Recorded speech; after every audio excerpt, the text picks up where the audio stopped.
Therapy Chat Podcast, episode 311. This is the Therapy Chat Podcast with Laura Reagan, LCSW-C. The information shared in this podcast is not a substitute for seeking help from a licensed mental health professional. And now, here's your host, Laura Reagan, LCSW-C.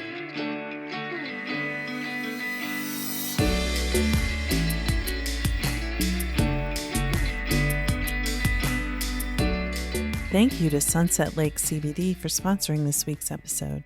Use promo code CHAT for 20% off your entire order at sunsetlakecbd.com. Sunset Lake CBD is a farmer-owned small business that ships craft CBD products directly from their farm outside of Burlington, Vermont to your door. Sunset Lake CBD has something for everyone. They offer tinctures, edibles, salves, and coffee designed to help with sleep, stress, and sore muscles. Sunset Lake CBD customers support regenerative agriculture that preserves the health of the land and creates meaningful employment in the community. Farm workers are paid a living wage and employees own the majority of the company. Remember, use promo code CHAT to get 20% off your entire order at sunsetlakecbd.com. Hey everyone, it's me, Laura Reagan. Just wanted to make sure that you know about what I've got going on this summer. I don't think I've really talked about it much here, which is silly, but in case you didn't hear, I did start a second podcast called Trauma Chat, which is really for anyone who wants to understand what trauma is and how it shows up in our lives. As you've heard me say, if you've listened to this show, I've mentioned a million times that people tend to think that trauma is something that happens to someone else, something horrific and unthinkable, unspeakable. And that is true. Trauma is that. But it's also experiences that are very commonly shared among many of us, most of us. On Trauma Chat, I break down what trauma is in hopefully understandable language that's not stigmatizing. I know I couldn't have possibly captured every thought there is about trauma and every aspect of trauma and how it shows up, but I hope that Trauma Chat will be helpful to people who really don't understand what trauma is and maybe wondering, do I have trauma? Or wanting to better understand what someone they care about is going through. And most importantly, how to get help if you have experienced trauma, what to look for, how to describe your experiences, or how to find the words that name what you've been through, so that you can then connect with whatever type of resource support, whether it's therapy or a podcast that you'd like to listen to learn more about it, or an article, another website. This is my hope in creating Trauma Chat. And the second part of that is the new Trauma Therapist Network community that I'm creating. It's unbelievable to say this because I've been laboring behind the scenes to bring this to you for a long time. Starting in around 2018 is when I first had the idea, and then the process of getting from there to here has been slow and with many twists and turns. But I'm creating a community for people who have experienced trauma to find help, for trauma therapists to find other trauma therapists to network with and refer to, and gather and collaborate and share ideas and hopefully come together in person in gatherings that I don't know if they'll be able to happen in 2021, but maybe by 2022, we can have in-person gatherings of trauma therapists to provide support to one another and combat the isolation of trauma work. Even if you work in a large agency or group practice, trauma work is so isolating. It's just part of the nature of it. And connecting with other people who get it is so valuable. The participants in my trauma therapist consult groups share how useful they find them to be, because we're in our offices doing our work and then we go home, and it can be really hard to receive the same kind of support that you give to your clients. So I hope that Trauma Therapist Network will be a useful resource for you, whether you are someone who's trying to find more information about trauma or if you are a trauma therapist yourself. To learn more, please go to traumatherapistnetwork.com. The website is not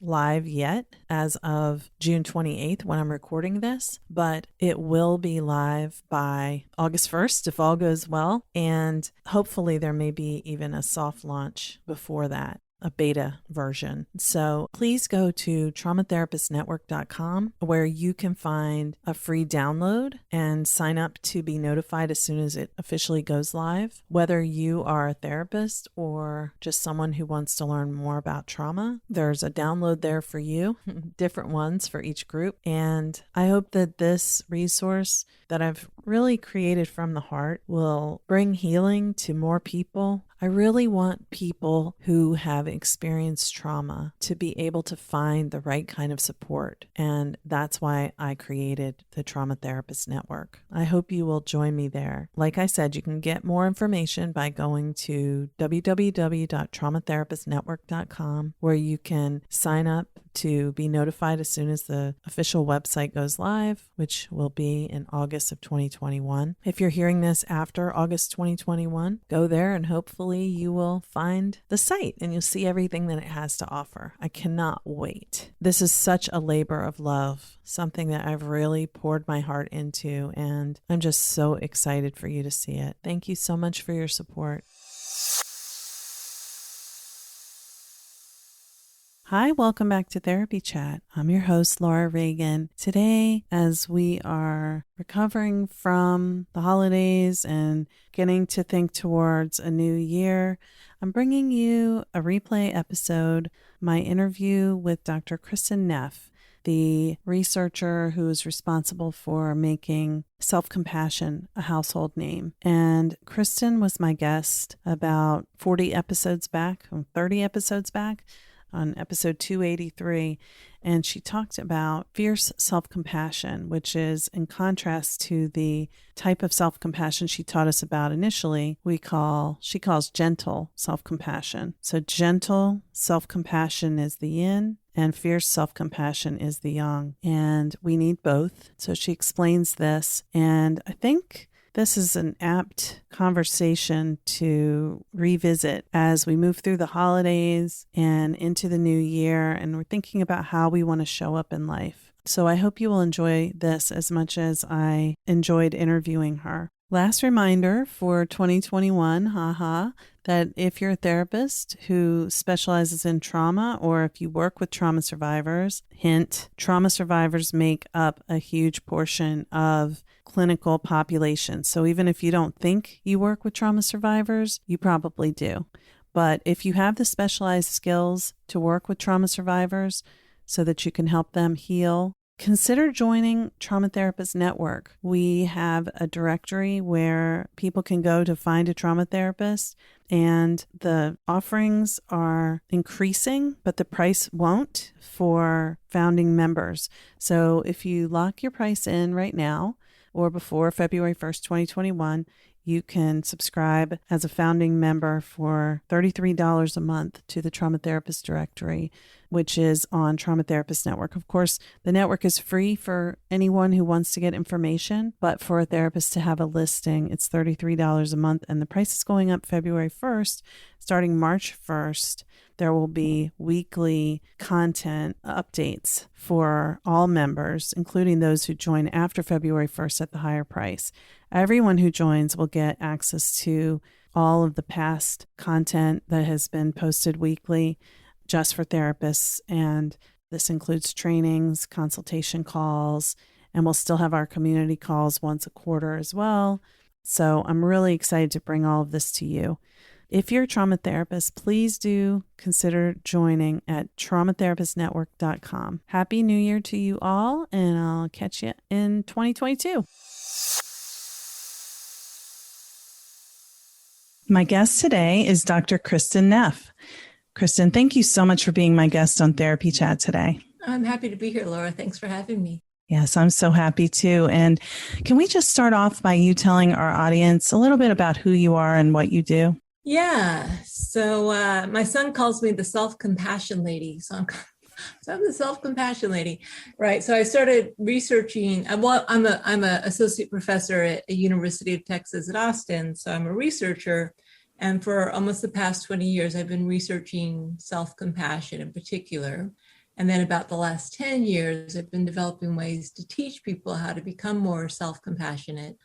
So that's really what I do. I research and I teach self-compassion. Yes. And I just want to acknowledge what a difference you're making in the world by doing this, because, I know for me, it's really changed my life. And I know so many people, my clients, my family members, my husband said, if you get a chance, tell her I love her work. So let's give the audience, would you please tell people a little bit about really what is self-compassion for anyone who hasn't heard of it? Yeah. So self-compassion is really, quite simply compassion turned inward. So if we think of what compassion is concern for the alleviation of suffering, right? It's this kind of sense of I care, I want to help in some way. And so we quite naturally do that for others. And I think we evolved to be compassionate to others because if we did that, our DNA passed on to our kids who survived. But it's not so natural to do it for ourselves.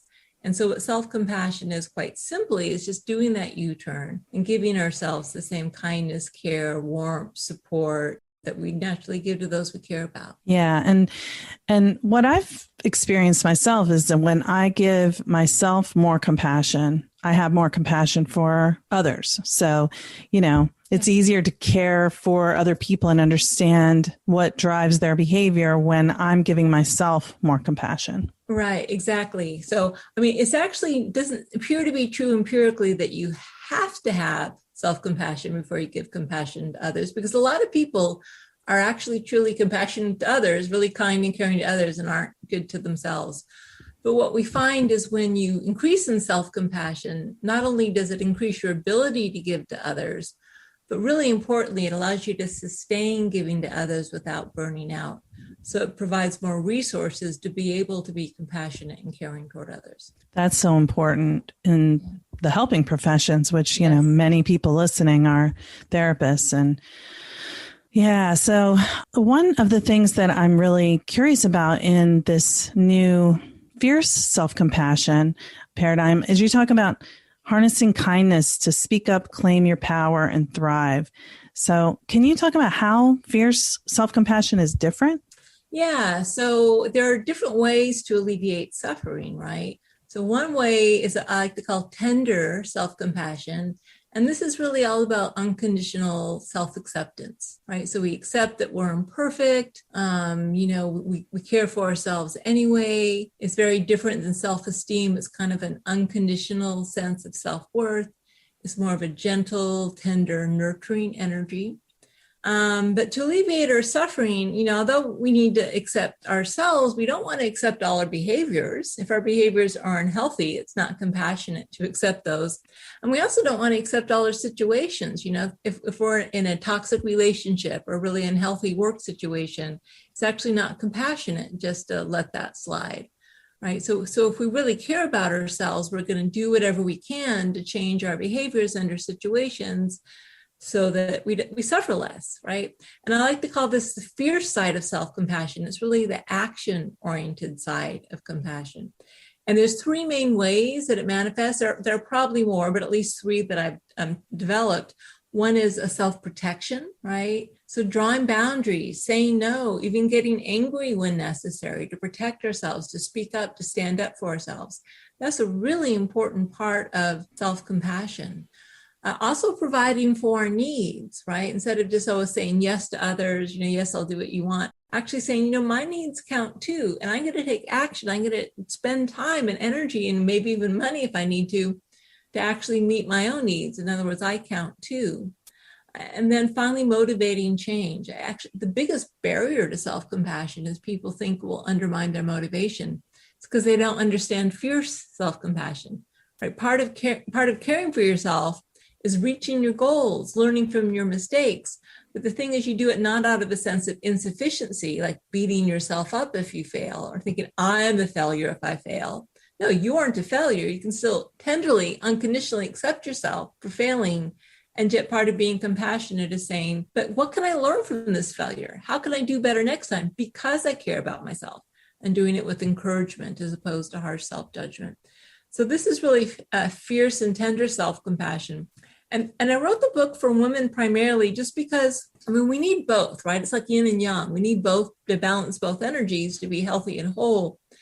The traditional gender role socialization interferes with the inability to find balance. So for men, it makes it hard for men to be tender toward themselves. Boys are called names if they're too sensitive or tender. And that really harms men because it cuts them off from this really efficient source of coping and resilience, which is unconditional self-acceptance. But for women, it's the opposite, right? Women are allowed to be tender, at least to others, not themselves, but they aren't allowed to be fierce, right? They aren't allowed to be too competent or too agentic or too angry. And that harms women because it actually disempowers them. And it means they're always saying yes to others. And a lot of women have issues, getting angry because people don't like angry women, or even too competent. People don't like competent women. And so it's so, both men and women need to be in the center, but the way they're off balance is a little bit different depending on how you've been socialized. So that's why I wrote my book for women in particular, but anyone can benefit from tender and fierce self-compassion. Yeah. And you mentioned that yin and yang, and I've heard you use that before talking about self-compassion, but can you explain what that is for anyone who's listening and doesn't know? Yeah. So yin and yang, it comes from Chinese philosophy. Everyone's seen the symbol dark and light, and they kind of form a non-dualism at their core. They're kind of interrelated. So yin is traditionally more of a soft, yielding, gentle energy of life. And yang is more of a, hard, active, action-oriented, powerful energy of life. And from the perspective of Chinese philosophy, you need both, and they need to be in balance and integrated. And yin and yang map on really closely to fierce and tender self-compassion, right? So fierce is more the yang energy, yin is more of the tender energy. And again, even though we kind of intuitively know we need both to be healthy and whole, because we've gendered these things, we've actually made it almost impossible for people to be healthy and whole by saying you can only really develop and express one side of this, duality. So that's really what the book is about. It's trying to help people find that balance. That's beautiful. And I think the timing is perfect for this because we're in this time where people are saying the way things have been is not working. Yeah. A lot of people have been disempowered by our culture, yes. Women and many marginalized groups. And, yes. It's like we can't just say, oh, that's okay. Right. I understand. You're human. Yeah, right. Exactly. No, absolutely. One of the criticisms, I don't know if it's fair or not, but one of the criticisms of the mindfulness and compassion movement, which is happening, is that, it's all very well for you to be happy and healthy on your meditation cushion, but meanwhile, the world's going to hell in a handbasket, right? What are you doing about it? And so, and again, that would be imbalance, right? So too much acceptance and tenderness without enough fierceness becomes complacency, and that's not good. We need to make change. We need to stand up. We need to speak up. On the other hand, too much fierceness, if it's all about like do, in some ways our world, that's the problem. The world so far is like exploding resources and doing and achieving with no tender acceptance. That's not healthy either. So we really do need to attain balance. And to do that, I think we are going to have to confront things like patriarchy, the systems that exist, because the systems in place benefit some people more than others, right? Basically benefit white men, can we just say it out loud? Benefit men, benefit people in power. And so in a way, I had a lot of fun writing the book because, the personal is political, right? Yeah. So getting comfortable with your anger, with your fierceness, with being self-assertive, all those things in yourself also gives you the ability to change the world. Yeah. And I I feel that so much with the protest movements that have been happening over the past year in particular. But obviously much longer than that too. Yes. I mean, if you look at Martin Luther King or Gandhi, the way they advocated for social change with compassion, they were all about the balance of yin and yang, fierceness and tenderness, and they were incredibly effective movements. And so, I didn't come up with this idea. It's not a new idea, that it needs to be spoken about over and over again, because I think it really is the only way forward. Hey, everybody. I wanted to take a quick minute to tell you about my experience with Sunset Lake CBD. I first tried CBD when my integrative doctor recommended it for chronic neck pain and tension that tends to wake me up at night. I really like Sunset Lake CBD's products. The full spectrum CBD tincture is mild tasting compared to others I've tried, and I find it works quickly. It doesn't feel sedating, but it does have a pleasant calming effect. And I also like the CBD gummies. They taste good and they work well. So if you're looking for a craft CBD product that comes directly from a farm outside Burlington, Vermont that's a producer for Ben & Jerry's ice cream, you're going to want to check out Sunset Lake CBD. And remember, Therapy Chat listeners get 20% off using the promo code CHAT. So go to sunsetlakecbd.com and use the promo code CHAT.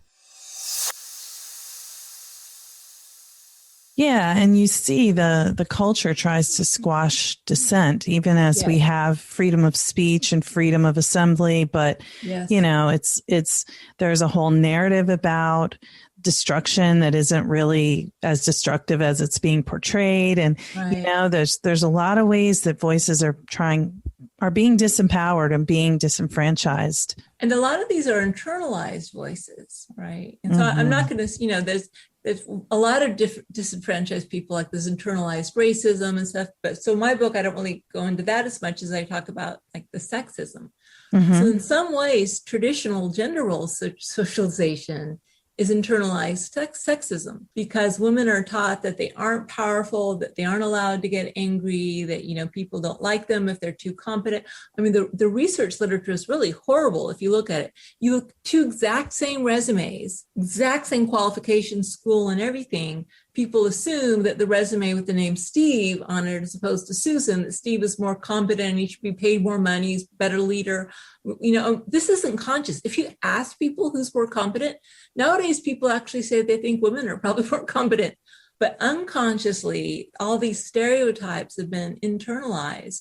I mean, women do it to other women as well unconsciously. And that's why unpacking this and really making it conscious and consciously developing this fear side is important. And here's the thing. It's true that people may not like us quite as much. If we're fierce and we stand up for ourselves and we stop saying yes to everything people want, they may I liked her better before when she was totally compliant. And so part of what self-compassion gives you is it makes you less dependent on other people's approval. And not that you want to be rude or mean or anything, but it's like, well, actually, my approval comes from myself. I don't need to subordinate myself to you just so that you'll like me, whether it's a husband or, work or whatever it is. It really gives you a lot of power, self-compassion. I like to joke that it's a superpower. It's in our back pocket. We don't even know it's here. It's just like a moment away. Treating yourself like you would treat someone you really cared about. And the other metaphor I like to use really resonates with women, but again, it's for all people. Is tender self-compassion, maybe metaphorically like mother, the ideal, gentle, nurturing, accepting energy. And fierce self-compassion is like mama bear, fierce mama bear. If you want to see someone fierce, you try to attack mama bear's cubs. You'll be in awe of the power there.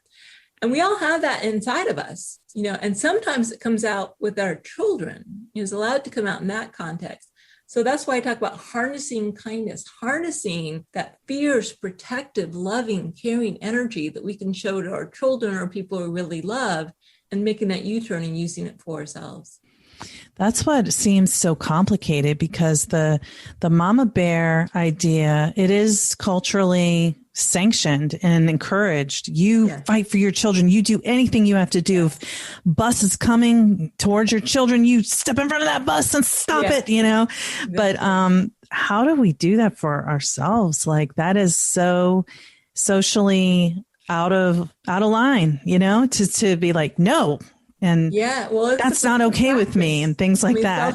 Self-compassion is a practice, right? It's a practice. So, in the mindful self-compassion program, we've developed a lot of exercises and meditations. And in the book, I've adapted a lot of those specifically to develop more the fierce quality of self-compassion.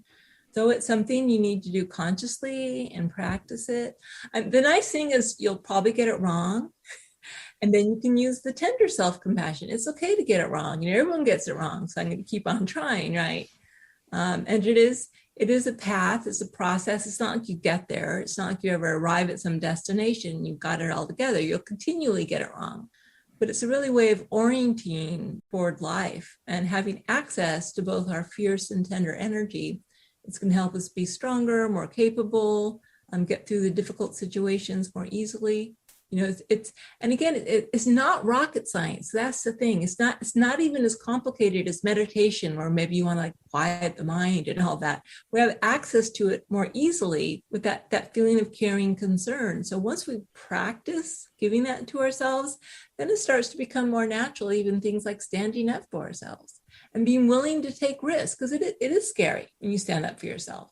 But when the bottom line is, if the person rejects me, it's going to be okay because I'm there for myself. It gives you a lot of power to take more risks. Yeah. Yeah. I that makes sense to me, because obviously mindful self-compassion, the tender side that we're more used to, isn't just something you try one time and then you've got it and it's all figured out. Yeah. It is a practice. It is a practice. And it's continual.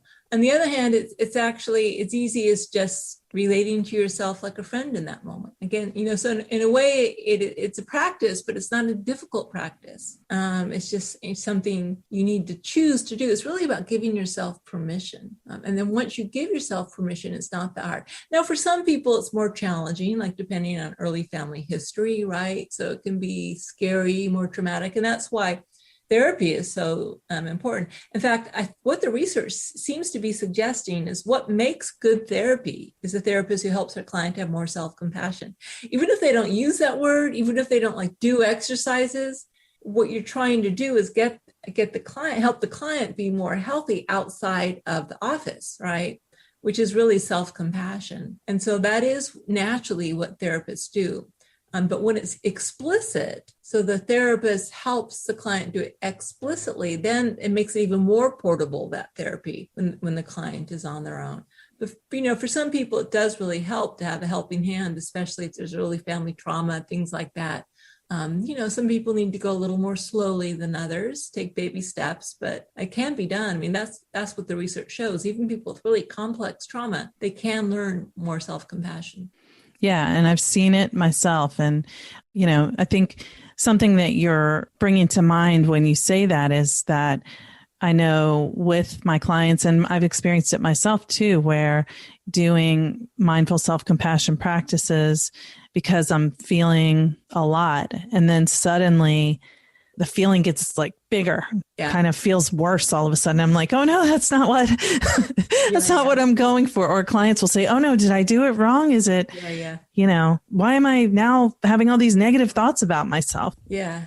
Well, and that's natural. We actually have a term for it. Chris Germer, my colleague, came up with this term. He calls it backdraft, right? Which is like a house on fire. If you just fling open the doors of a house and the fresh air rushes in, it's going to ignite with the flames inside, and may spew out really powerfully. And many of us, the way we've gotten through life is closing the doors of our heart. Yeah. We had to survive.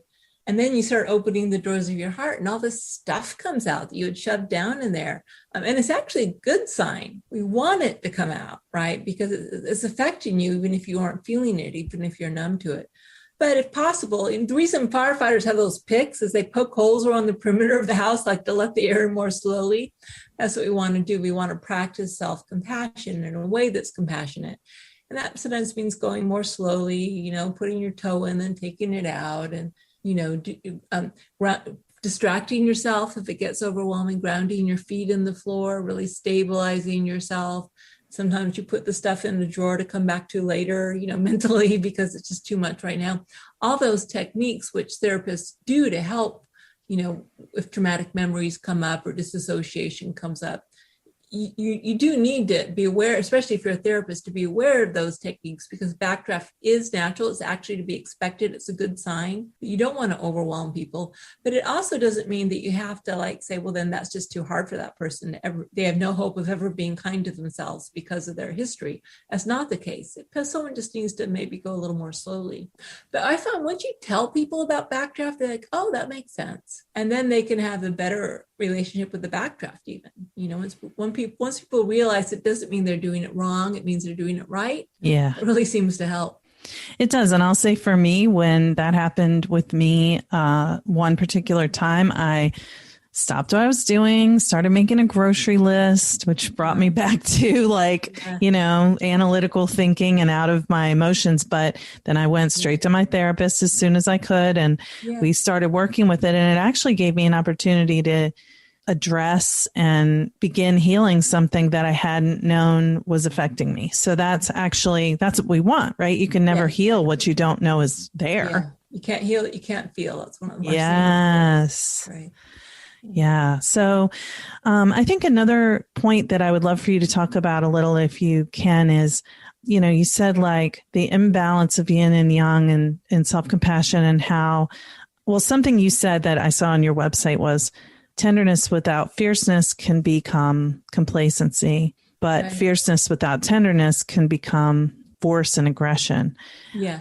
So do you address that in your book, like how to work with that? I almost feel like I'm ad nauseum. That's the whole book. But you have to say it over and over again, because any point you make is like, because you have to be careful that you don't take it too extreme. You do need the balance.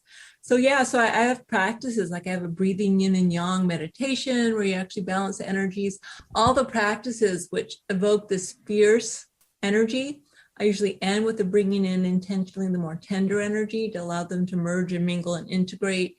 So you do have to be intentional about it. And that's what I really tried to do in the book, is help people find concrete ways to do that. Yeah, that's wonderful. And I think one of the things that works really well in the way you teach mindful self-compassion, just so, for feedback for what it's worth, is that the concrete exercises, sometimes it's a writing prompt, or sometimes it's like, how would you treat a friend, and things like that. It kind of brings it to where you can kind of be like an observer a little bit and a little less close to it, so you can really think through it. Yeah. Yeah. So we tried to do. Well, I'm personally waiting for my copy that I hope will be delivered like as soon as it comes out, which is June 15th, right? June 15th, yeah. Yeah. And I know that this book it's the right time. It's really going to help so many people. So I'm so grateful to you for doing it. Thank you, Laura. Yeah, it's been a pleasure talking with you. Yeah. Yes, I'm so grateful that you took the time to be with me today here. And where can people find everything you're doing? Well, so if you just Google self-compassion, you'll find me, selfcompassion.org, but it doesn't matter how you spell it, you'll find me. And I have a new fierce self-compassion page, and I have practices, fierce self-compassion practices, regular tender self-compassion practices. And I've got exercises. And if you're a research nerd, I've got research there. You can, a lot of therapists send their clients to my site because you can actually take the self-compassion scale and get a score, which can be useful, and it codes it for you and everything. So that's probably the best place to start, selfcompassion.org. Okay, wonderful. And one of the things that's so cool about that scale is it tells you about like self-kindness, self-criticism, self-judgment. The various subscales, right? It breaks it out for you by subscale. So it's useful. Yeah. Yeah, because you might think that you're high in self-compassion, but it turns out you're also high in self-judgment. And it's like, oh. Right. Yeah. Yeah, exactly. Yeah. Well, thank you again, Dr. Neff, for being on Therapy Chat today. I can't wait to share this with our audience. You're welcome. Thank you so much, Laura. Thank you to Sunset Lake CBD for sponsoring this week's episode. Use promo code CHAT for 20% off your entire order at sunsetlakecbd.com. Sunset Lake CBD is a farmer-owned small business that ships craft CBD products directly from their farm outside of Burlington, Vermont, to your door. Sunset Lake CBD has something for everyone. They offer tinctures, edibles, salves, and coffee designed to help with sleep, stress, and sore muscles. Sunset Lake CBD customers support regenerative agriculture that preserves the health of the land and creates meaningful employment in the community. Farm workers are paid a living wage and employees own the majority of the company. Remember, use promo code CHAT to get 20% off your entire order at sunsetlakecbd.com. And for more information and resources on trauma and healing from trauma, go to www.traumatherapistnetwork.com. Trauma Therapist Network is a community for therapists and a place for anyone to go to learn more about trauma and find resources and connect with help. www.traumatherapistnetwork.com. Thank you for listening to Therapy Chat with your host, Laura Reagan, LCSW-C. For more information, please visit therapychatpodcast.com.